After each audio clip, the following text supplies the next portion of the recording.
जय झूलेलाल दोस्तों, अॼु जो वीडियो ख़ासि आहे मुंहिंजे लाइ, छाकाणि त मुंहिंजे बाबू यानी ऋषिअ ठाहिया आहिनि पास्ता मुंहिंजे लाइ। मूंखे सरप्राइज़ ॾिनो अथई। हिकु खणंदासीं बाटलो, उन में विझंदासीं पास्ता विझी करे उन में विझणो आहे पाणीअ सां गॾु विझंदासीं असां लूणु और उन सां गॾु विझंदासीं तेल। इनखे असांखे 6 खां 8 मिंट बॉइल करिणो आहे जीअं पास्ता जेके आहिनि सिजी वञनि। त हिनखे असां गैस ते रखंदासीं और बॉइल कंदासीं। जेसिताईं हीअ बॉइल थिए तेसिताईं असां चॉपर में खणंदासीं टमाटर। 3 टमाटा खयां आहिनि, इनखे असां रफली चॉप कंदासीं। हीअ सॼी रेसिपी मुंहिंजे बाबू पाण ठाही आहे, मां न हुयमि हिन जे साम्हूं। हा, रिकॉर्डिंग जे टाइम ते मां हिन सां गॾु आहियां। पास्ता जेके आहिनि बॉइल थी विया आहिनि, उन मां असां पाणी ड्रेन कंदासीं। ड्रेन करे उन जे मथां विझंदासीं असां वाटर, उहो बि थधो पाणी विझंदासीं। वाटर मतिलबु सिंधी में छा चइबो आहे हुनखे? पाणी। हाणे हिकु खणंदासीं पैन यानी हिकु तई, उन में विझंदासीं थोरो सो तेल।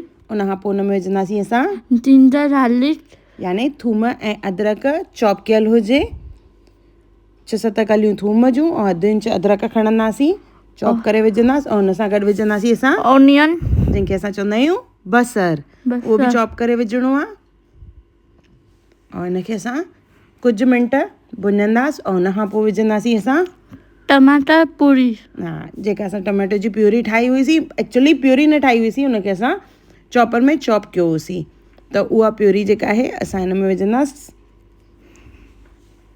इनखे 2-3 मिंट सिजाईंदासीं। उन खां पोइ हिन में विझंदासीं असां ऑरिगेनो सां गॾु विझंदासीं असां वाइट पेपर पाउडर यानी अछा मिर्च हूंदा आहिनि उहे। सॉल्ट। उन सां गॾु थोरो सो लूणु विझणो आहे सिर्फ़ु टमाटे जे लाइ, छाकाणि पास्ता में असां ऑलरेडी लूणु विझी चुका हुआसीं। कुझु सेकेंड हिनखे भुञंदासीं असां। तव्हांखे घुमाइण जी स्टाइल सां ई ख़बर पवंदी त इहा कुकिंग मां न कई आहे, इहा कुकिंग मुंहिंजे बाबू कई आहे। इन में भाॼियूं विझंदासीं। सभिनी खां पहिरियों हिन में विधी आहे बीन्स, उन खां पोइ कैप्सिकम, जंहिंखे असां चवंदा आहियूं सिंधीअ में शिमला मिर्च। हा, इनखे थोरो सो मिक्स कंदासीं असां। इन खां पोइ हिन में असां विझंदासीं गरम मसाला और ॿियो हल्दी, हैड चवंदा आहियूं असां सिंधीअ में हुनखे, और लाल मिर्च। ॻाढ़ा मिर्च।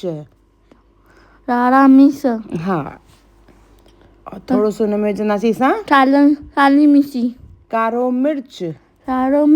इहो हिकु तरीक़ो आहे पंहिंजे ॿारनि खे सिंधीअ में इहे अखर ॿुधाइण जो।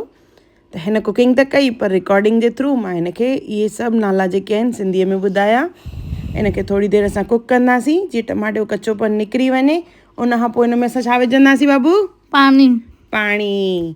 केतिरो विझणो आहे पाणी हिन में? 1 कोप। ऐं हुन सां गॾु हाणे छा विझणो आहे? Tomato sauce. घणा चमचा? 1 चमचा। 1 चमचो। हा, इनखे चङी तरह मिक्स कंदासीं वरी।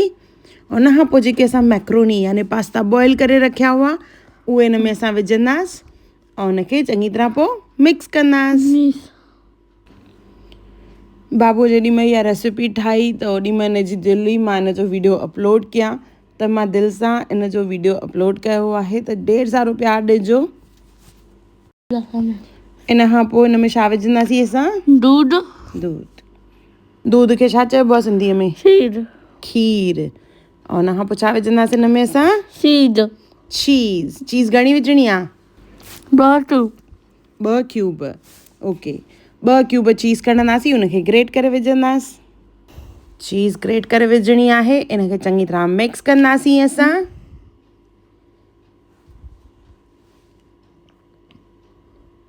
और इहे असांजा पास्ता जेके आहिनि तयारु आहिनि। ॾाढा टेस्टी, ॾाढा डिलीशियस, प्यार सां भरियल, छाकाणि त इहे बाबूअ ठाहिया आहिनि मुंहिंजे लाइ। थोरा सा पास्ता जेके आहिनि ओवर कुक थी विया आहिनि, पर टेस्ट ॾाढी ज़बरदस्त आहे। ॾाढा दिलि सां ठाहिया अथई।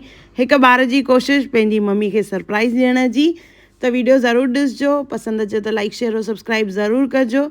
और इहो मुंहिंजे नंढड़े बाबूअ जी महिनत तव्हांखे कीअं लॻी मूंखे ज़रूरु कमेंट करे ॿुधाइजो। जय झूलेलाल।